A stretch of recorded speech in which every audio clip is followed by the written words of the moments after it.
Hi, everyone. Thanks for joining me. So, Spellbinders November clubs, of course, are out, and they are all about birthday cards. I need some more masculine birthday cards in my stash, so that's what I'm going to be creating today with these clubs. I have a bunch of tips and tricks for you for creating some masculine birthday cards. So, the first club kit I showed you was a 3D embossing folder. And here is another of my favorites, the Stencil of the month. It's covered with rectangles and squares, and they're not perfect rectangles and squares. They're more wonky, and I thought that was so cute. But you get 5 stencils in this set. You can use all of them together, or you can just use one or a few. This kit is the BetterPress of the Month Club. This one turned out to be one of my favorites this month, and I'll make a card with this in just a few minutes. But you get all of these terrific wonky stripes. And then the Clear Stamp and Die of the Month Club is just chock full of birthday sentiments. And of course, the coordinating dies if you have the club that includes the dies. The only die it doesn't include is the one for the large happy birthday sentiment. And last is the Glimmer Club. You get this large plate.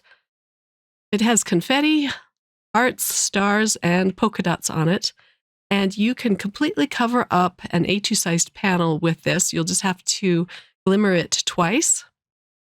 There are several sentiments with this club kit, and it always comes with a box of foil. I got some pink foil. And I almost forgot the last little set of dies. This is a set of dies that you get if you are subscribed to the Kit and Caboodle Club, which is all of the clubs for the month. And you build this darling little cake with this one. So I will be using that on a card as well. For card number 1, I'm going to be playing with the stencil. I'm using a piece of white cardstock, and I picked out a really fun color collection using some Distress Oxide inks for a masculine card. I really love this color scheme. For my first color, I'm using a beautiful orangey red called Crackling Campfire. I'm using a sticky mat that I got really cheaply off of Amazon to hold down my cardstock as well as my stencil, but I do use tape for the stencil as well. My next color is Uncharted Mariner. And of course, the orange and the blue are complementary colors, so they look lovely together. Let me take off the stencil. Now for stencil number 3, I'm using a really light blue. This one is called Speckled Egg. I'm not showing the whole blending process because it does take a little time to get the ink into all of these squares and rectangles. And my next color is a really pale gray called Lost Shadow. It takes a little bit of time to get the ink to completely fill in these squares, especially the edges. So I'm going over it with my blending brush several times. Let's see how this looks. And then it needs a pop of brightness. So for my last color, I'm using an orangey yellow called Wild Honey. And then this panel is done. This is a really pretty color palette. And then I am going to cut down this panel using a rectangular postage edge die. And this gives it a really cute look as well.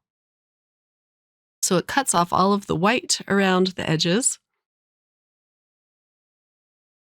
And then I'm going to be matting this with a few different colors of cardstock. First, I have my black, and I'm going to layer this onto a piece of orange cardstock. The orange is 5.5 by 4.25, which is, of course, a standard A2 sized card. And then I can layer on my stenciled panel. This is a pretty simple card to put together. I'm going to attach a couple of sentiments next, and I thought I would emboss them with some white embossing powder on some more black cardstock. So here's my Versamark ink that I use. It's a nice sticky ink, which will capture the white embossing powder, and I do stamp it out a few times. I only show one stamping. Now I can pour over my Brutus Monroe white embossing powder. I've had this in my stash for quite a while now. I like to give my heating tool about 60 seconds to warm up before I bring it to the paper. And then you get less warping that way. So I'm going to melt the white embossing powder. And then when it's nice and cool, I'll use a microfiber cloth or a tissue to wipe off the anti-static powder. So let's cut out these sentiments. I'm using my little pink scout to do this. These are going to look really sharp on the front of this card. For the happy birthday sentiment, as I mentioned, it does not have a coordinating die. I just cut that out into a strip and fishtailed one edge. And I'm putting everything down flat. I do end up adding a few blue sequins to this. And let me give you a close-up look at the finished card.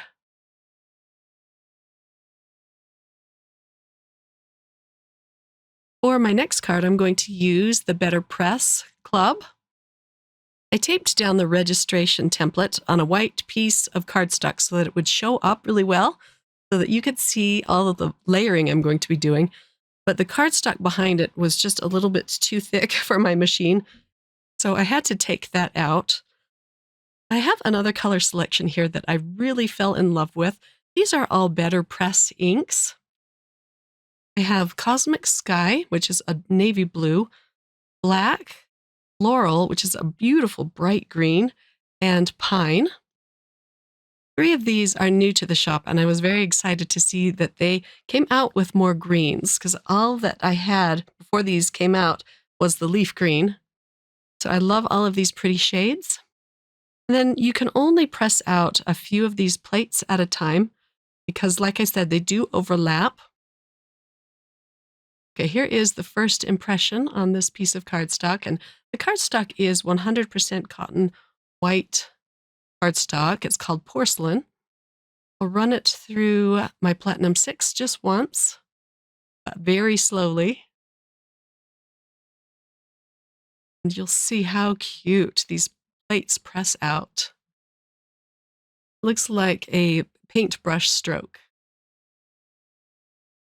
Okay, I have to do a few more pressings, and I'm just going to do a little montage of that. Here is pressing number 2. Look at that bright green. I just love that laurel. Here is pressing number 3. As you can see, I like to roll 2 pieces of tape on the back of my cardstock to hold it in place. And I just have one more pressing left to do kind of at the bottom.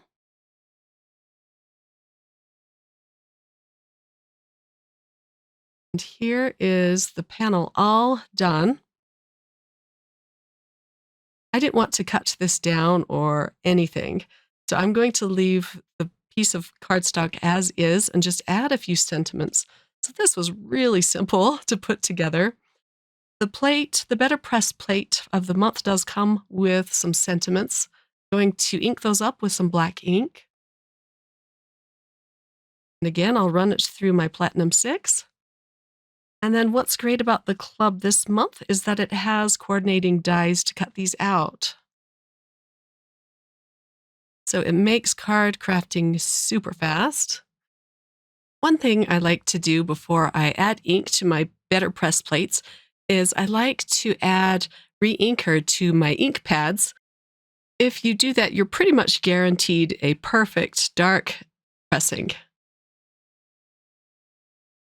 So when I buy the little BetterPress inks, I do pick up the re-inkers as well. And you have these lovely sentiments that look so luxe on this nice cardstock. So I'll attach my panel to a white card base. And I'm not even going to add any embellishments to this card, but I decided to pop up my sentiments with some foam. I'll put my larger sentiment up at the top, and then I'll put one strip of foam behind my smaller sentiment. I'll just trim that down. This will go underneath. And this one says, "It's your birthday." And this card is done. Let me give you a close-up look at this. But again, this is another great color scheme for your masculine cards. For card number 3, I'm going to use the Glimmer of the Month Club and some coppery brown foil. I always forget the name of this, but I will have it listed in the description box if you want to check out any of these products. I'm using some soft brown cardstock. This is called Latte. I have my little sandwich ready to go. I'll put the plates on top and press the timer button. That takes about a minute. And then when the timer stops blinking, I'll run it through my Platinum 6 very slowly again. And then let me show you the result of this. The plate is pretty hot, so I like to use my magnet tool. It's a very heavy plate, so it doesn't pick it up completely, but it does allow me to kind of slide it off onto the mat. I'll use my all-in-one tool to pull off the tape. I don't want it to rip, of course. I go slow with that. And then I can show you how this turned out. So this is half of the panel, 5.5 by 4.25. And I'm going to line up the plate again, and it just fits perfectly. You need to kind of line it up so that it doesn't overlap the stars and the polka dots and everything that you already glimmered. It's very easy to do, and you can't even tell that you had to glimmer it twice. And then again, I'm going to tape this in place so it doesn't shift. I'll allow that to heat up, and then I can again run it through my Platinum 6 very slowly. It makes a beautiful impression on this latte cardstock. And it isn't even the most smooth cardstock, but it worked really well. Let me show you. Again, I'm going to slide it off onto my silicone mat, gently peel up the tape with my all-in-one tool.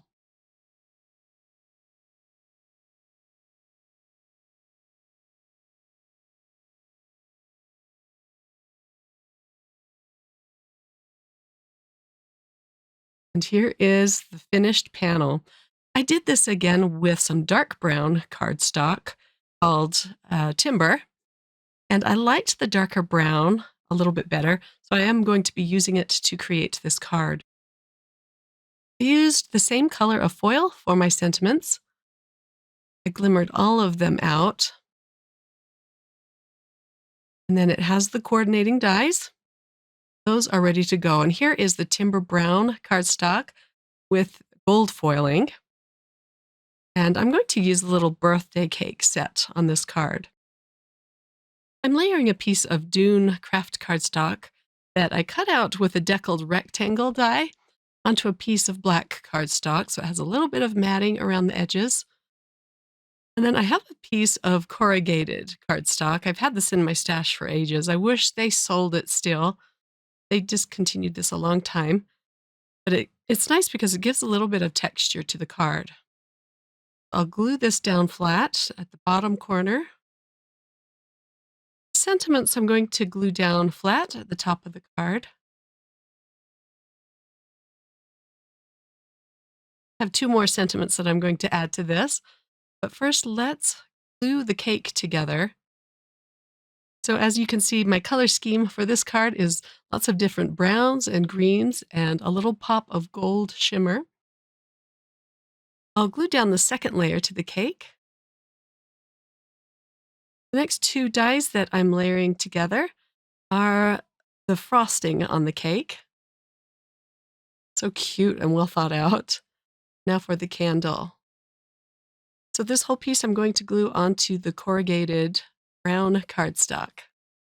I'll just glue this down flat with some liquid. And then all I have left to do is to add my secondary sentiment. And this sentiment came from the birthday cake set. and it says party time. I'm bringing in a little more of the green color on the card with this sentiment. Now I can give you a close-up look at this finished card. I did add a few gold sequins just around the cake. I love the etched details on that cake. For my last card, I'm using a piece of indigo blue cardstock and the 3D embossing folder. So with the 3D embossing folders, I like to pull out a baby wipe and wipe down both sides of the cardstock. This will prevent cracking. I'm not being too shy about adding moisture to this panel. And the blue cardstock does wipe off a little bit on the baby wipe. I didn't realize it did that. And then I can put this in my Platinum 6 and run it through several times just to make sure it's good and molded to the embossing folder. This embossing folder is just stunning. Let me hold this closer up to the camera so that you can see this. But look how pretty that embossed. Just perfect. I wanted to leave it just with the dark blue, but I'm going to bring out the pattern just a little bit on the corners with some more Distress Oxide inks. The colors I'm using are Evergreen Bough, and the second one is Faded Jeans. It just adds a touch of color to this panel. It's so pretty. This is going to be another very simple and quick card, but I want to make a frame for my sentiments. I'm using some light blue cardstock, and I'll cut a frame out of this with a smaller die.